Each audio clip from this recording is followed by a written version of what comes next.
Hello everyone, today I'm going to cook stir fry squash and string bean with chicken.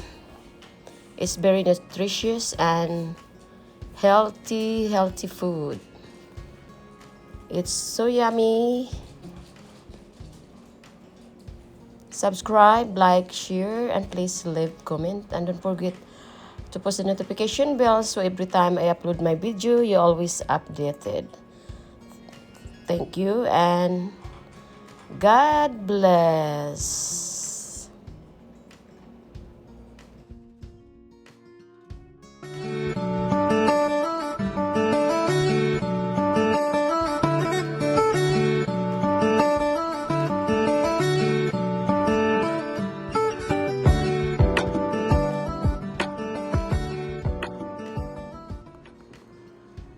Good evening and good morning everyone.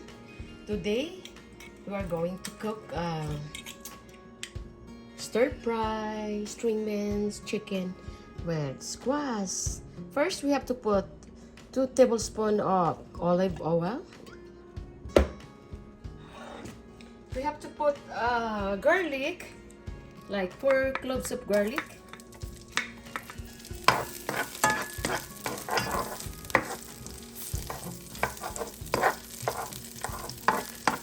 You have to get your garlic half cooked. Guys, before we continue, please click subscribe, likes, and share. And don't forget to leave the comment and don't forget also post the notification bell so every time I upload my video you're always updated.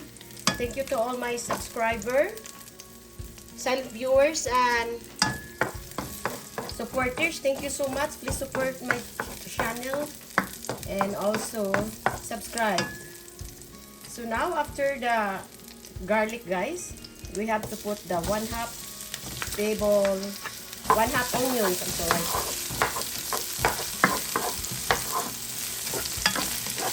So you have to stir it half cooked. It's ready, and then we have to add the tomato, the medium tomato, 1 whole.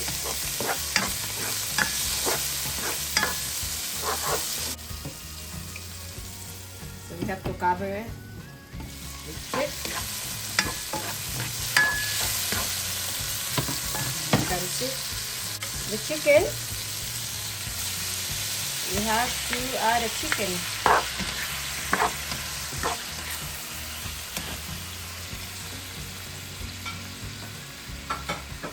To add 1.5 teaspoons of chicken powder.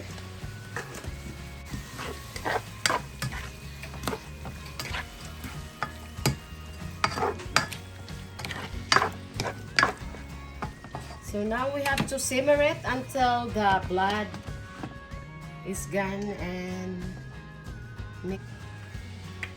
Little bit of soy sauce, like half teaspoon of soy sauce. Fish sauce, guys. Fish sauce. So let it simmer again and leave that there at least 3 minutes. Yan natin, guys. As you can see, look at this. So almost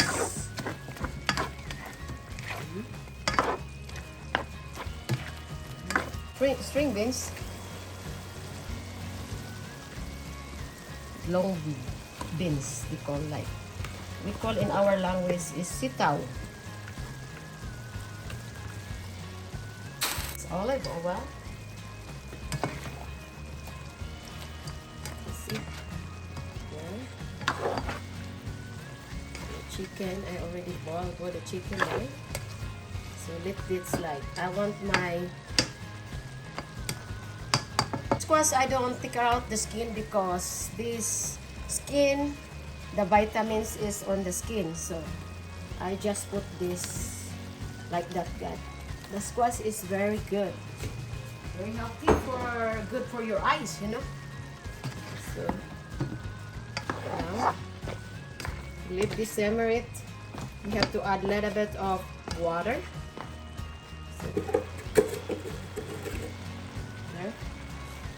be like half teaspoon of pesto. And then we need to add black pepper.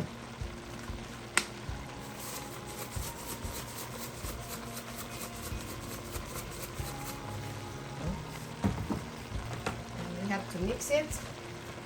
Mix it really well.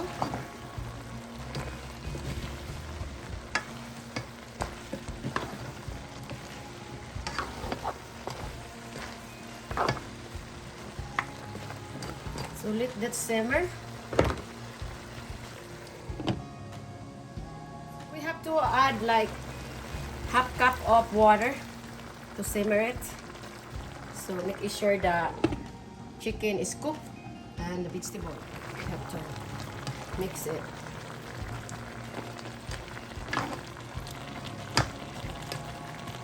So let this simmer until it gets sticky, you know.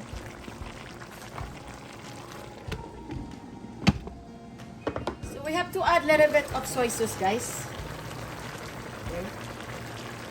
Maybe 3 spoons of soy sauce there, and we have to simmer it until the soup gets sticky. Okay, titingnan natin ang ating gulay-lay. Tingnan mo, as you can see, guys. Sarap ito, guys. Malapit na magluto, no? Yummy.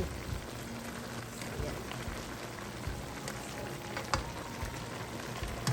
We're gonna try this. Make sure this vegetable until it gets sticky. No more soup. Simmer again, guys, no? Thank you so much for watching. Subscribe, guys. Please subscribe my channel and support my channel. Please don't skip the ads. Thank you so much. Yeah. Secret of your food, so it's delicious. You have to put sugar, like half teaspoon of sugar. So this is blender. So your food gets yummy, yummy. So we have to simmer more. I want my squash and string beans is soft. Let's check our vegetables.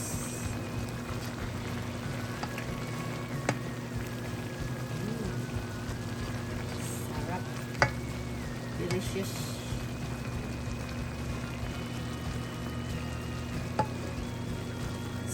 Simple recipe, but it's healthy and delicious.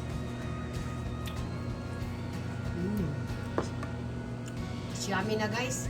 So we have to let this like a little bit sticky, and then it's done. So as you can see, guys, it's almost done. Our stir fry squash string beans with chicken. So yummy.